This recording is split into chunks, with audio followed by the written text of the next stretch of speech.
Well, there's that saying is warriors aren't born, they're built, they're made. And that's how all of us are. We all have, everyone out there, what you go through can define you. It either makes you or breaks you. And what you're going through forges you, for good or for bad. And we're all going through something. Everyone is going through something. And if you can let that build you into the man you're meant to become, or the woman you're meant to become, or the person you're meant to become, just let God build you to who he's trying to forge you.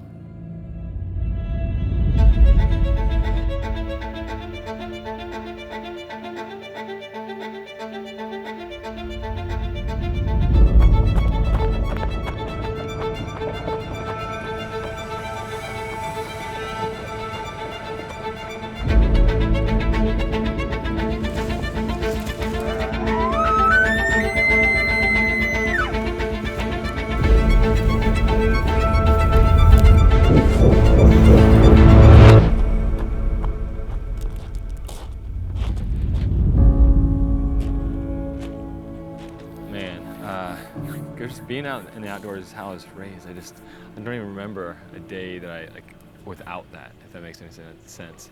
Growing up with my cousins, running around, pretty much being cowboys and Indians. That's what we lived.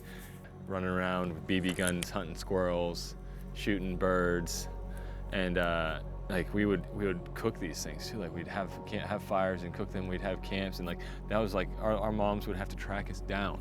We loved outdoors so much.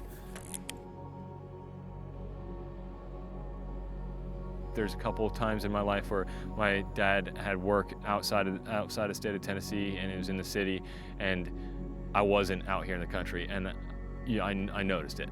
I missed it, and I need to live out here. I love it out here, just in the woods, anywhere. It's one of those things where you just don't notice what you're missing until it's gone, kind of deal. You're like, wow, I couldn't live anywhere else just because this is actually who I am. There are several things in my life that really strengthen my relationship with God, but one of which is going outside, and you cannot deny, beyond a shadow of a doubt, that there is a creator. Cannot deny it. You see all the leaves changing color, the sun, everything, the human body, the way it works, the animals that you see outdoors, you're hunting. You're so thankful for being able to harvest and the chance to do this and live this life that's so great. And yeah, there are bad things that happen, but man, you cannot deny that there's a God. And it's so incredible, and it just definitely does, wow, and it strengthens your relationship 100%. And just being able to have the time also to just sit there and pray and seek the Lord too. It's yeah, so sometimes some people might, say oh, you're going hunting, but to me, I'm okay, I'm going hunting, yes, but I'm just spending time with the Lord too. It's great.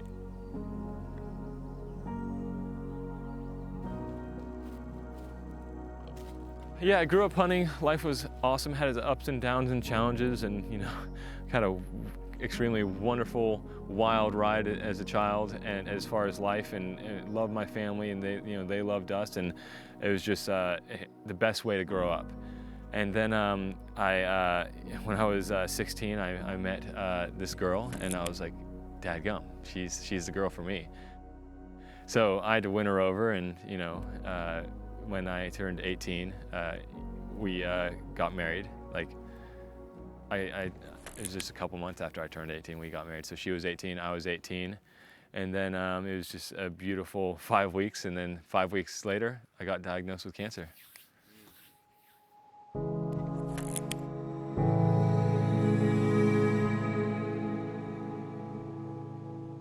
When they first diagnosed me, I was like, yeah, that's garbage. I still felt good. I went in for a checkup that was completely different, just a routine checkup, and the doctor, I had a swollen lymph node right here, right at the top of my clavicle bone, and the doctor was like, yeah, you might have that, and I was like, yeah, that's garbage. I don't buy that. So yeah, we ended up had a biopsy, and sure enough, it was Hodgkin's lymphoma, and it was just a wild ride. It was the doctor, when we first found out, the doctor said, hey, if you're going to have cancer, this is the one you want. Because a lot of young people get it and they beat it.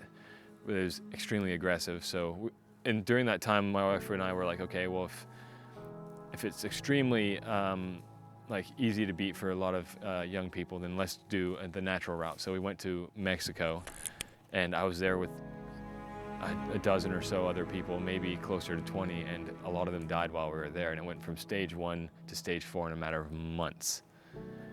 And, you know, tons of money down the drain, and, you know, months later, I was like, where you see me now, to like an alien was sucking the life off me, off my neck, and I had baseballs under my arms. Yeah, and at that point, we had went to Vanderbilt, and Vanderbilt said, you know, Vanderbilt was like, okay, this is the worst case of Hodgkin's lymphoma we've ever seen. I had like students poking and prodding me, and you know, I was in the ICU, and they're like taking measurements and pictures, and the doctor that was there, a few of them actually talked to my wife and said he's probably not going to make it, and if he does, his lymph nodes will never get down to normal size because they're just so outrageously enlarged that it wouldn't happen. And also, if he does, you probably won't have kids because we're gonna light him up with chemotherapy. So, yeah, it was a almost 7-year battle, battling cancer, ups and downs, tons of chemotherapy, radiation, stem cell transplant, and fighting all the way. So.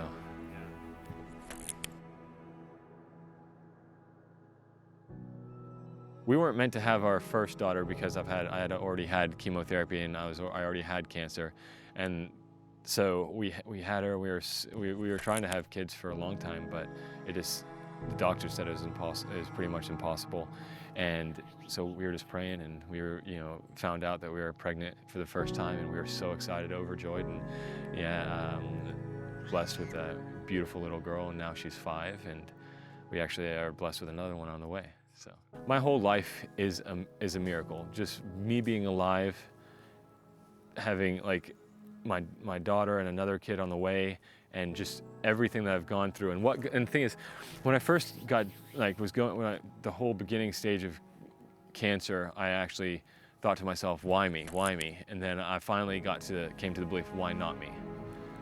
And it also helps you be in the present, because I would sit there and say to myself, oh, I can't be happy until I'm cancer free. And I finally got to the point where, like, no, I'm gonna be happy now. I'm gonna be here for my wife, I'm gonna be here for my daughter, I'm gonna keep on fighting. Because when we had my daughter, I still had cancer, and the issue was I kept on getting clear scans, but it was so aggressive it'd keep on coming back. So it was one of those things where, like, it was a constant fight, and you would keep your mind in check and keep sight of the goal, and the goal is just not to stop fighting. So I had to push myself every single day when I felt like crap on a Ritz cracker to get up, to run, to work out, to when I was in the hospital during a stem cell transplant, walking a mile each day in the hospital ward, 16 laps in that unit, just like 1, 2, and 16 laps was a mile. And just doing that, and you didn't feel great at all, you know. Yeah. You had to push yourself, and just I always loved the mentality of a Navy SEAL. And I'm not saying I am a Navy SEAL, I always wanted to be one, but just embracing that mental space of like, hey, I'm gonna keep on pushing, I'm gonna keep on fighting. I can go 7 times longer, 7 times farther, and I'm not done, and it's not done until it's done. So, I'm gonna fight. Look at that. I gotta slow down. Well, it was funny because I remember we were driving and we were pulling into Colorado. We were literally in Denver. And we were looking on Onyx, and we were trying to figure out, okay, what unit should we go? And I was texting a friend that lives in Colorado, and he gave us 2 options of units. He's like, oh, I was just out here in this unit or that unit. He's like, this one's good, but it's tough. And I was like, immediately, yep, tough one. And I did not expect that tough. Now, you know, it was still technically a breeze in the big picture, but it was a lot of hard work. It was a lot of hard work.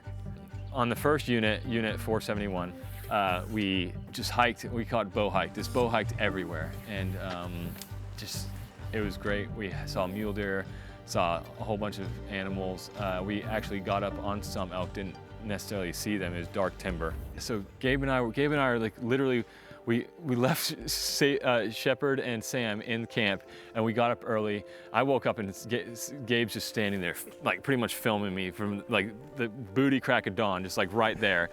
And he's like, "Are we hunting?" I'm like, "Oh yeah." So I get up there and like put on my clothes. We start going out there, and I'm like thinking to myself the whole time, like any second now. We are like just walking around. It's this gorgeous country. You're like, there's an elk around every tree or around every little bump, and it was just perfect. We came to this like water hole / like mud pit. And we started coming back, and I'm like right here, Gabe's behind me, and we hear straight up bugle.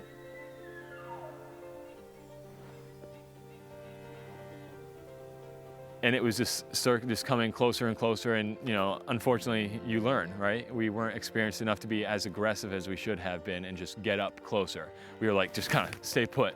And that thing just kind of walked around the edge of the basin and in the woods line and just bugled along the way, and we didn't get a chance at it.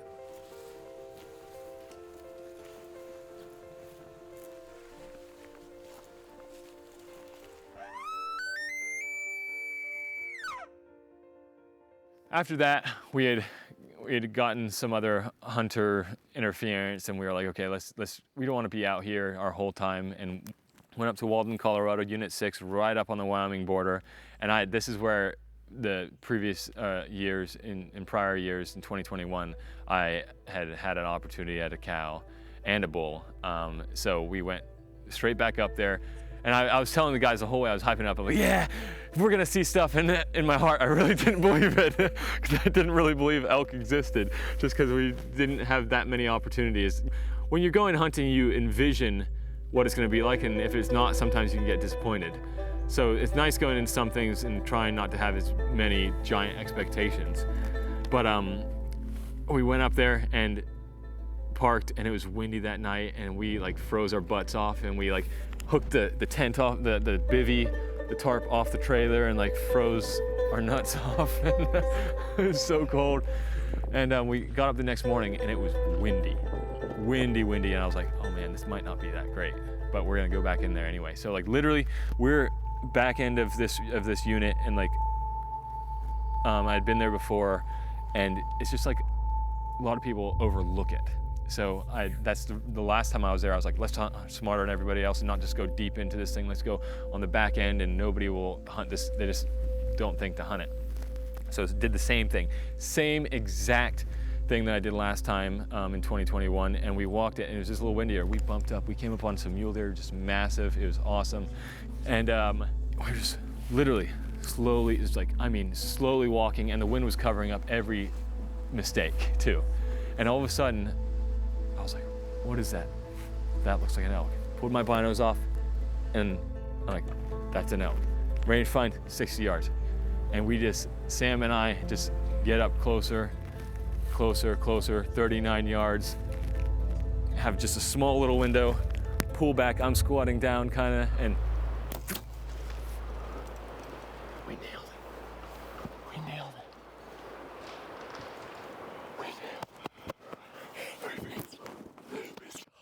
Let's go. All over this entire tree row. Oh yes. And it was just great. Yeah, just smoked it while it was bedded down. It was a cow. Some people might say like, oh, it wasn't a bull, but it was a trophy to me, and I was not going home empty-handed. You know that perfect feeling when you're in the right place, the right time, all your gear set up, and you're just ready to rock and roll, and you know that it's magic hour. It is happening. And like every doubt of not being able to succeed in your hunt is gone, and you're like, it's on. That's the feeling that I had.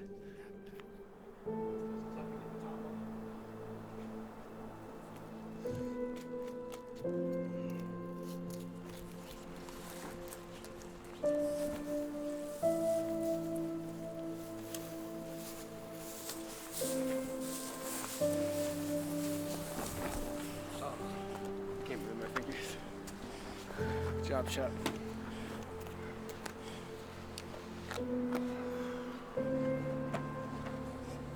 Hurt so bad.